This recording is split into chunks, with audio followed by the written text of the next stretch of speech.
It's strange how one moment can divide your life into before and after. For me, that moment came on September 12th, 2023. My name is Allie Garrett. I was 47 years old, living a quiet life in Sacramento, California. I had spent most of my career as a psychiatric nurse, caring for others, listening to their pain, and helping them navigate through storms. My faith was the anchor that kept me steady, and fasting had always been a significant part of my spiritual walk. But nothing could have prepared me for what was about to happen. That September, I was 7 days into a water-only fast. This wasn't my first fast, but something about this one was different. It felt heavier, almost as if I was stepping into a spiritual battlefield without fully understanding the stakes. I had been fasting for clarity, for breakthrough, for a closer connection to God. And while my body felt weak, my spirit was more alive than ever. That morning, I was heading to my church's early prayer meeting, a routine that had become sacred to me. It was 5:30 a.m. The streets were quiet, the kind of peaceful calm that only exists before the world fully wakes up. A light rain drizzled against my windshield as worship music filled my car. I was singing softly, praying as I drove, and for the first time in days, I felt truly at peace. The presence of God was so tangible, like a warmth radiating from the inside out. I remember thinking, this is what it means to abide in Him. I turned onto Madison Avenue, and that's when it happened. Out of nowhere, a pickup truck came hurtling through the intersection, running a red light at what must have been 70 miles an hour. I didn't even have time to scream. The truck slammed into the driver's side of my car with such force that it felt like the world exploded. Metal twisted and shattered around me, and the last thing I saw was the glare of the truck's headlights before everything went black. When I woke, or rather, when I became aware, I was no longer in my body. One moment, I had been trapped in the wreckage, my body crushed, and the next I was floating above it all. I could see everything so clearly. My car crumpled like a tin can, the other driver stumbling out of his truck, people running toward the scene. I could even see myself, slumped over the steering wheel, lifeless. I knew my heart had stopped. Later, the doctors would tell me it had been for 19 minutes and 32 seconds, but in that moment, time felt irrelevant. The shift from life to death was instantaneous, yet nothing about it was terrifying. Instead, it was as if a veil had been lifted, and I could see things as they truly were. The physical world seemed dull and muted compared to the vibrancy of what I was now experiencing. The rain continued to fall, but it sparkled like diamonds in the faint morning light. Colors were richer, sounds sharper. I could hear the distant hum of an ambulance siren approaching, but it was as if the sound existed both near and far, echoing in a way that didn't make sense. And then, just as I was beginning to process what was happening, I felt it, the undeniable pull of a presence far greater than myself. I turned, and in an instant, everything changed. The moment I became aware of His presence, everything around me shifted. The dazzling light that filled this realm became even brighter, though it didn't strain my eyes. And then, I heard His voice. It was unlike anything I had ever known, deep yet gentle, commanding yet comforting. It resonated through every fiber of my being. His words were like waves of love washing over me, erasing every fear, every pain, every doubt I'd ever carried. Allie.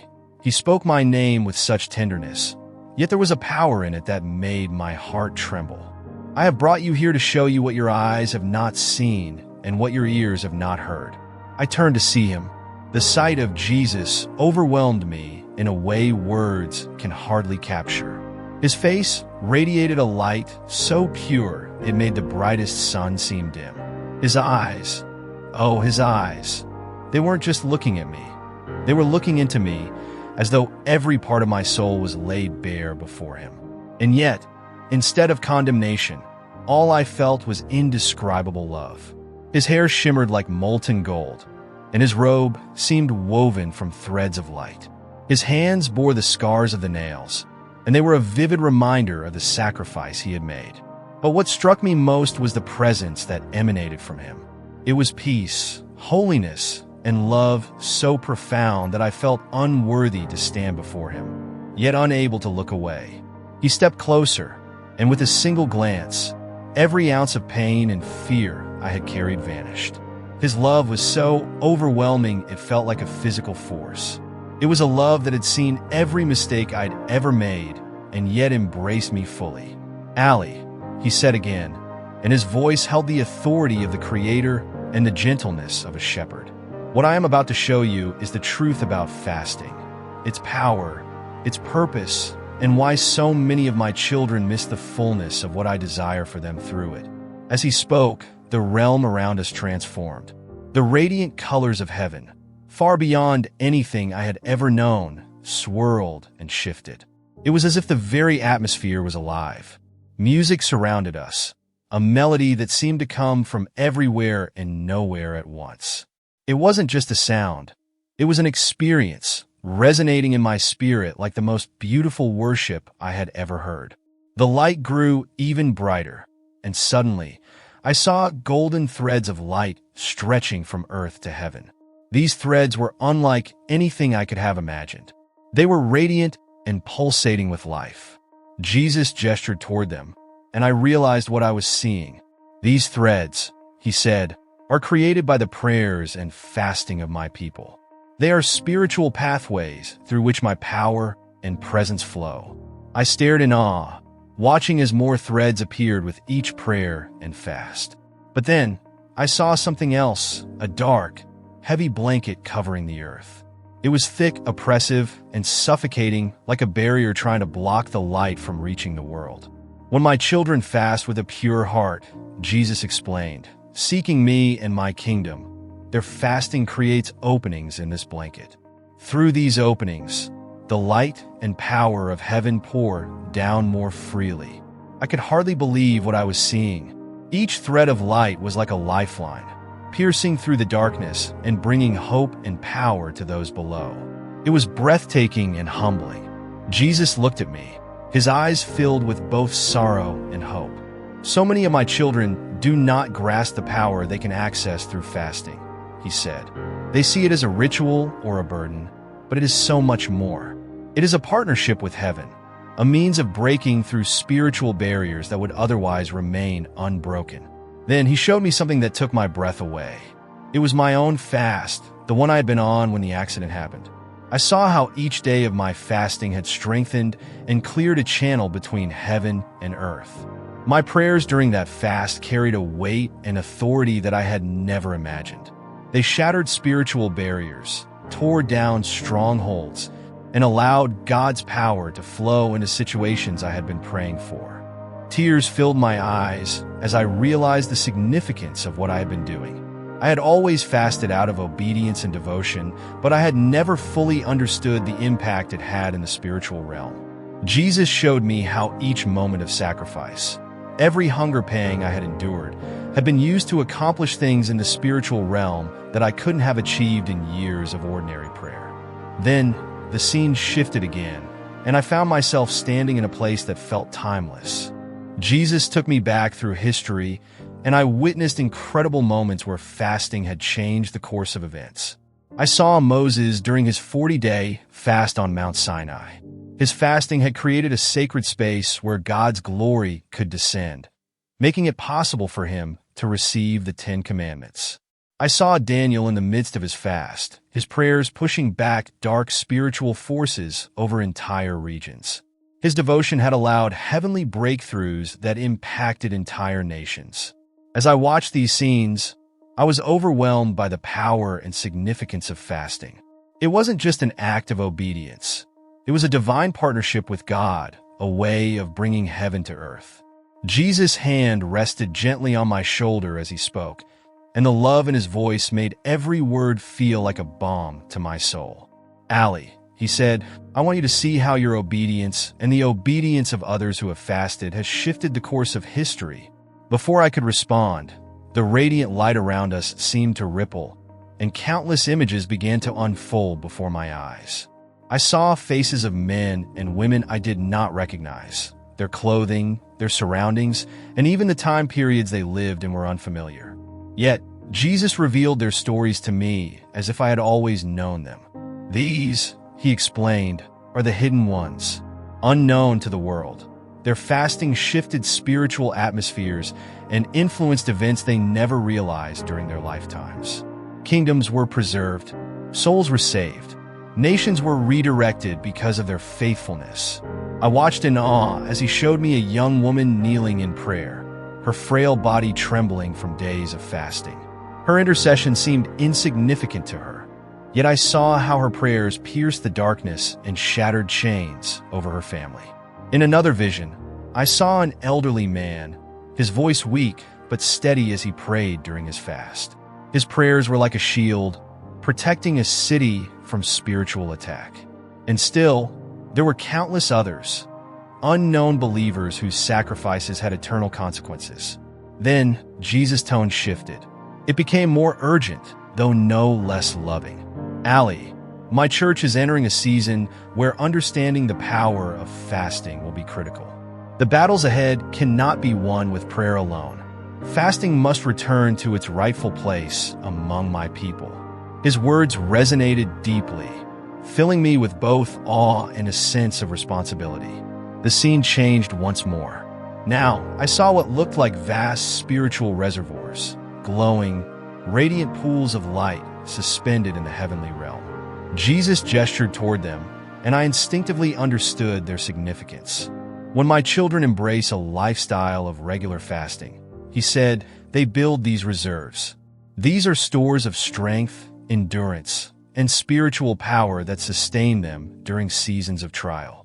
I watched individuals who had fasted faithfully over the years draw from these reservoirs in times of great need. Even when they felt weak physically, spiritually, they were fortified. It was as if their sacrifices had created wells of living water that never ran dry. Then, I saw something that profoundly moved me. Groups of believers, coming together in unity, fasting as one. Their collective sacrifice generated what appeared to be powerful spiritual storms. These storms weren't chaotic or destructive, but purposeful and awe-inspiring, sweeping through entire regions. Jesus explained, when my people fast together, they create a momentum that can shift the spiritual atmosphere over cities and nations. I could see it clearly. Dark clouds of oppression dispersing, replaced by waves of light and hope. But then Jesus gave me a gentle warning. Not all fasting carries the same weight in the spiritual realm, he said. His words were firm, yet filled with compassion. He began to show me the differences. I saw fasting done out of religious duty or for show. It was hollow, producing no light, no impact. Those who fasted with pride or self-righteousness remained unchanged, their efforts bearing no fruit. But then I saw those who fasted with humility, sincere repentance, and a deep desire to grow closer to God. Their fasting unleashed immense spiritual power. Chains broke, strongholds crumbled. The light that flowed from their sacrifice was unstoppable, cutting through darkness like a sword. What Jesus showed me next was unexpected and left me speechless. Look closely, Allie, he said. I watched as fasting seemed to alter something within the very essence of a person. It affects what you might call their spiritual DNA, he explained. When my children fast, their spiritual senses are upgraded. Extended fasting creates new spiritual pathways, enabling them to operate at higher levels of discernment and authority, even long after the fast is ended. I saw this transformation vividly. Believers who had fasted deeply and consistently carried a weight of spiritual authority that was unmistakable. Their prayers were precise, powerful, and unwavering. Jesus' next words pierced my heart. Many of my children view fasting as a way to persuade me to act according to their will. But fasting isn't about that. It's about positioning oneself to align with what I already desire to accomplish. When my children fast, they adjust their spiritual frequency to match the frequency of heaven. Suddenly, I saw the connection between fasting and spiritual warfare. Believers who were fasting appeared to be clothed in an additional layer of armor, shimmering and impenetrable. Their prayers during fasting weren't scattered or aimless. They were like arrows, striking their targets with extraordinary precision and effectiveness. Demonic forces recoiled, unable to withstand the power of these prayers. Every image, every revelation left me more humbled, more in awe of the God I served. Jesus turned to me once more, his gaze filled with both love and determination. "Allie," he said, "this is what I want my children to understand. Fasting is not just an act of devotion. It is a weapon, a lifeline, a partnership with heaven. Through it, they will see my kingdom come. My will be done, on earth as it is in heaven." I took a steady breath as the vision shifted once more. Jesus' expression grew more serious, his eyes full of both urgency and tenderness. "I want you to understand something, Allie," he began, his voice both gentle and firm. "The enemy recognizes the power of fasting far more than many of my children do." Suddenly, I saw a scene unfold before me. Groups of believers were fasting, their spiritual focus as sharp as a blade. But surrounding them were shadows, dark, prowling figures. The enemy was relentless, launching distractions, doubts, and even physical ailments to deter these fasting believers. "They target those who fast," Jesus explained, "because they fear the authority it brings. This is why my children must stay covered under my blood and word. They cannot rely on their own strength while fasting." The weight of his words pressed deeply into my heart. I saw flashes of believers, some faltering, some persevering. Each moment of perseverance seemed to release a radiant light, repelling the darkness. Then Jesus shifted my gaze to something remarkable. I saw a believer kneeling in prayer and fasting. With each passing day, the atmosphere around them changed. It was as though they were being robed in a new garment, layer upon layer of heavenly armor. "It's like a promotion," I murmured, awestruck. "Yes," Jesus replied, his voice tinged with pride. "Every day of sincere fasting increases their authority. Their words carry more weight in the spiritual realm, and their prayers strike with greater impact. But remember, this authority is not something they earn. It is something I grant. Fasting positions them, but I am the source." The scene was both humbling and inspiring. I watched as believers, some young, some elderly, were honored in the heavens, their sacrifices unseen by the world, yet celebrated by angels. Then came one of the most breathtaking revelations. I was shown what fasting did to worship. I saw a believer singing a simple hymn while fasting. But in heaven, that worship transformed. It was vibrant, fragrant, like golden light intertwined with a melody that harmonized with the songs of angels. When my children worship while fasting, Jesus said, it creates a harmony with heaven. Their sacrifice of praise, combined with the sacrifice of fasting, carries extraordinary power. Tears blurred my vision. I felt the beauty of it in my spirit. A reminder that even the simplest acts of devotion, when combined with fasting, were precious to God. But the atmosphere shifted again, and my spirit grew heavy. I saw glimpses of challenges, wars, chaos, and spiritual darkness pressing in on the world. Believers were standing in the midst of it, their faces resolute, their hands lifted in prayer and fasting. "The time is coming," Jesus said solemnly, "when understanding the power of fasting will no longer be optional. The battles ahead will require levels of spiritual authority that can only be accessed through prayer and fasting." I shuddered as I watched chains shatter in the spiritual realm. Chains that symbolized addiction, curses, and oppression. Fasting, when combined with fervent prayer, broke those chains like glass under a hammer. "Use fasting with wisdom," Jesus urged. "It is not merely a tool.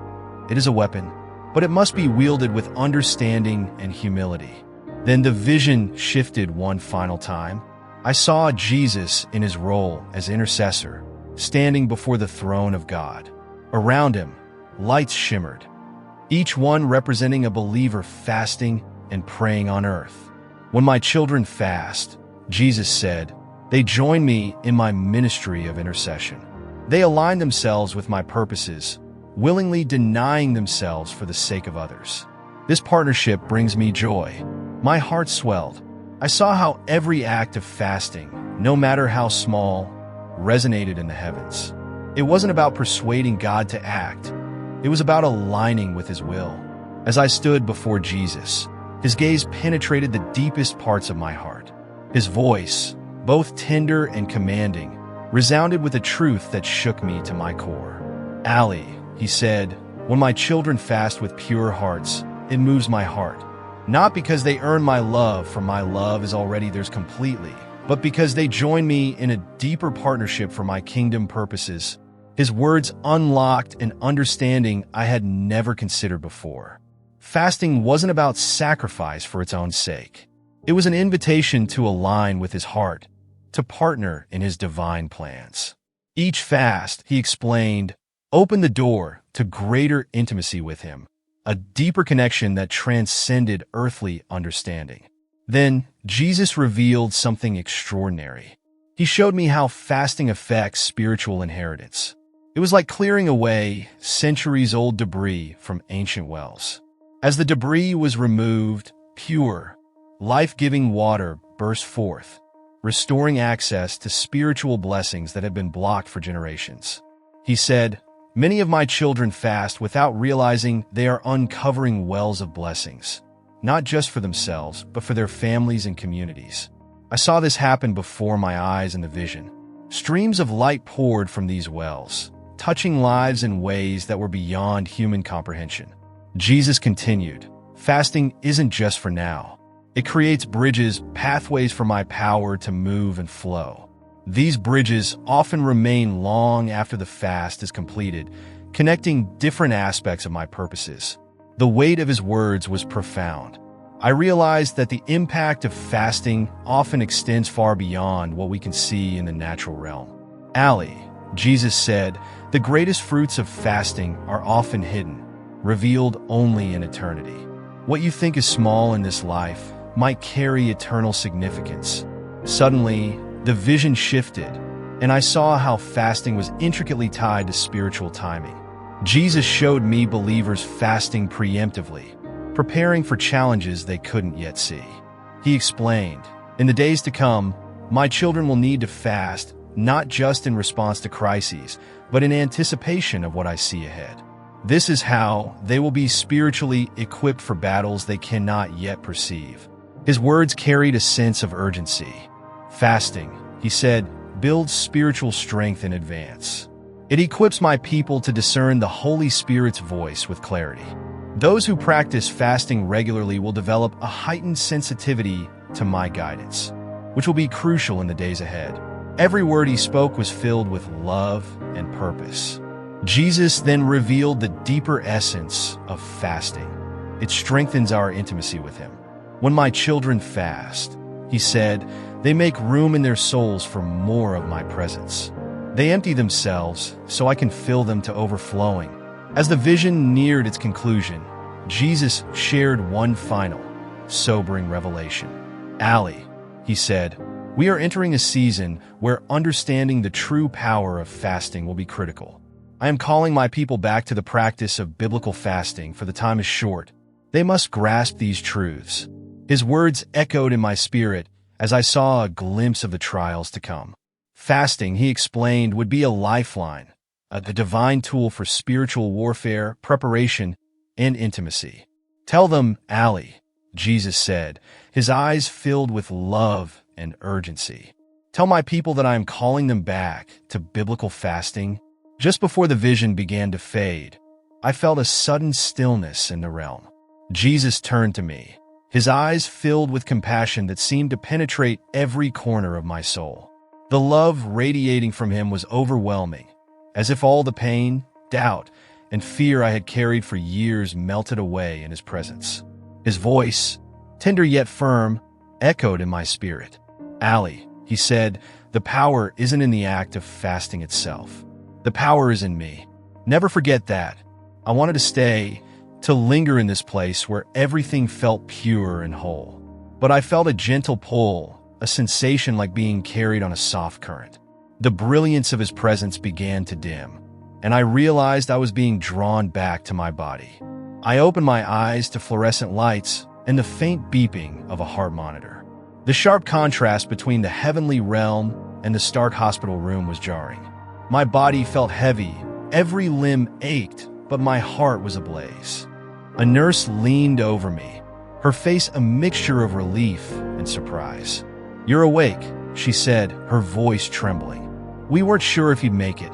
Tears welled up as the reality of what I had just experienced sank in. I had been on the brink of death, but Jesus had met me there, not just to save my life, but to transform it completely. My family rushed into the room moments later, their eyes filled with both joy and confusion as I recounted what had happened. Not in full detail, but enough for them to know that something supernatural had taken place. Now, as I share this testimony with you, I want to emphasize the message Jesus left with me. He is urgently calling his church to rediscover the incredible power of biblical fasting. Fasting is not about manipulating God or earning his approval. We already have his love in full measure. Instead, fasting aligns us with heaven. It prepares us for the critical times ahead, building spiritual strength and clarity for battles we cannot yet see. Jesus showed me that fasting is a sacred partnership with him. It is a means of clearing spiritual debris, allowing his power to flow freely through our lives and into the world. It sharpens our discernment, deepens our intimacy with him, and equips us for challenges yet to come. We are entering a season where the true power of fasting will be vital. Jesus is inviting us into a deeper understanding of this practice, not as a religious ritual, but as an extraordinary opportunity to partner with heaven. If you've never fasted before, or if you've let it fall by the wayside, I urge you, don't let anything stop you from embracing this truth. The time is short and the stakes are high. Jesus is waiting, ready to meet you in the place of fasting and prayer. He is ready to reveal his heart to you, to strengthen you, and to prepare you for what lies ahead. This testimony is not just my story. It's an invitation to you. Step into the deeper waters of faith. Align your life with his purposes. And remember, the power is not in the fasting itself. It's in him. Let us answer his call together.